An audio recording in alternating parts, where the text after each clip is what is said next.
Hey everyone, welcome back to the Critic Sensei YouTube channel. Today I'm going to share some Star Wars news that's definitely troubling. If you guys are new to the channel, my name is Aaron. I'm a huge Star Wars fan my whole life, and this whole season of The Acolyte has really pushed me to make this channel, to share my voice, because at this point, I feel like The Acolyte and most of Disney's Star Wars I don't consider canon.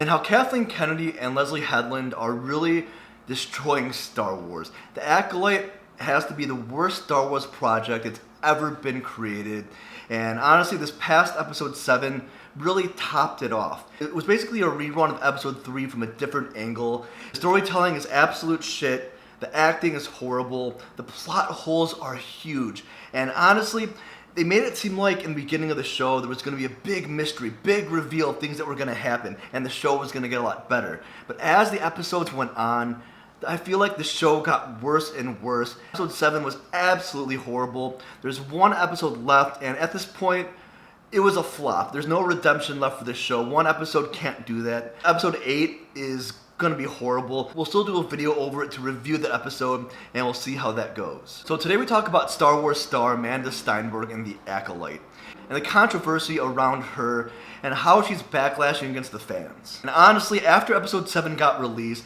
the backlash got so much worse for her. Like I said, the biggest issue was episode 7. It was just a recap of episode 3 from a different perspective. But still, the storytelling was horrible, acting was bad, and the plot holes were huge. So the fans have been vocal about their dissatisfaction, and it really seems that Lucasfilm and Disney are feeling the heat. Recently, it's been announced that Bob Iger has made the decision to cancel season 2 of The Acolyte. Thank God. This move has sparked a lot of drama behind the scenes, especially with Leslie Headland, Kathleen Kennedy reportedly scrambling to reverse the decision. Both Leslie Headland and Kathleen Kennedy are trying so hard to get a season 2 of The Acolyte, but with the ratings, especially with Rotten Tomatoes being at a 14% audience, they are not getting a season 2. What's even more interesting and troubling is Amanda Stenberg's response to all the criticism, especially after episode 7. She had a bunch of responses, a bunch of interviews after different episodes and of the show in general, and honestly, what she's been saying is absolutely insane. In a recent interview, she lashed out at fans once again, accusing them of misogyny and claiming that the backlash is rooted in their discomfort with women in Star Wars, which is honestly insane. It doesn't really make any sense.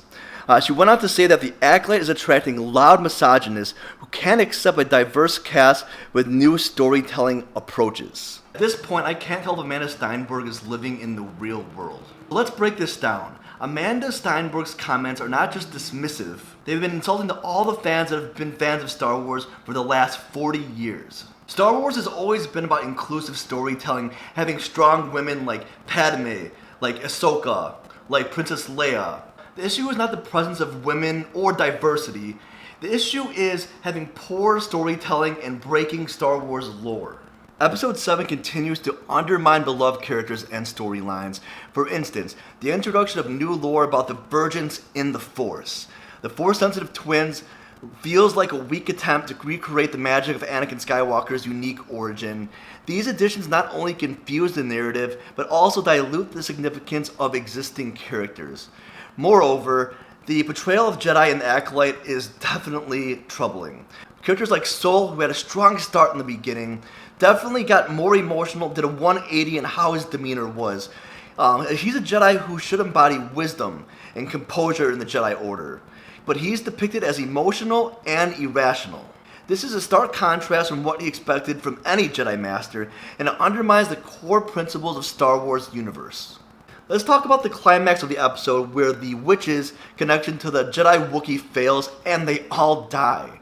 It's a prime example of lazy writing, and it's at the point where there is no creative depth to this at all. The entire sequence feels rushed, devoid of epic scale, and honestly, it doesn't feel like Star Wars at all. So The Acolyte Season 7 and the whole series as a whole shows everything that's wrong with Star Wars or Disney Star Wars right now. With this show, the storytelling was weak, the acting was weak, and the character development is not there. So we have no emotional connection with any of these characters, and it makes none of the stakes real. And we can't forget the plot holes. plot hole after plot hole after plot hole.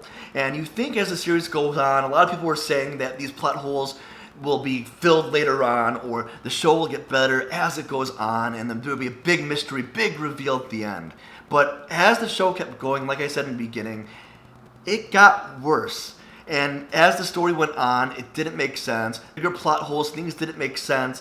And on top of that, like I said, poor storytelling and the acting was just not there. And it made the whole series not feel like the beloved Star Wars that we all loved the last 40 years.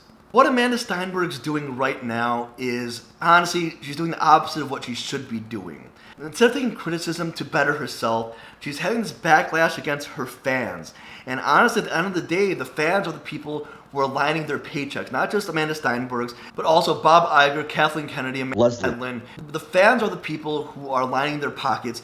And at this point, it makes sense that there is no season 2 coming up. The ratings were horrible. The fans have been really putting their voices out there, and that's the main reason why I created this channel and making this video today. I feel like the only thing we can do right now as fans is we can show our voice. We can tell them exactly how we're feeling in regards to this, because honestly, messing with a beloved series that's had a huge fan base for the last 40 years, changing the lore, changing characters, and changing everything about Star Wars is something you can't do.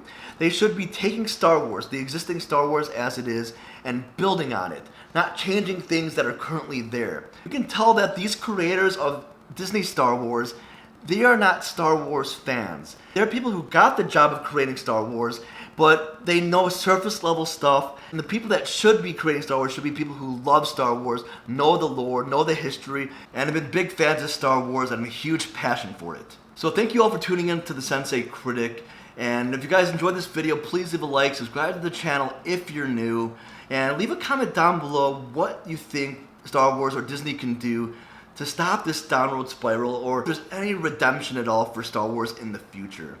And I hope you guys enjoyed this video today. Peace out, and I'll see you guys in the next video.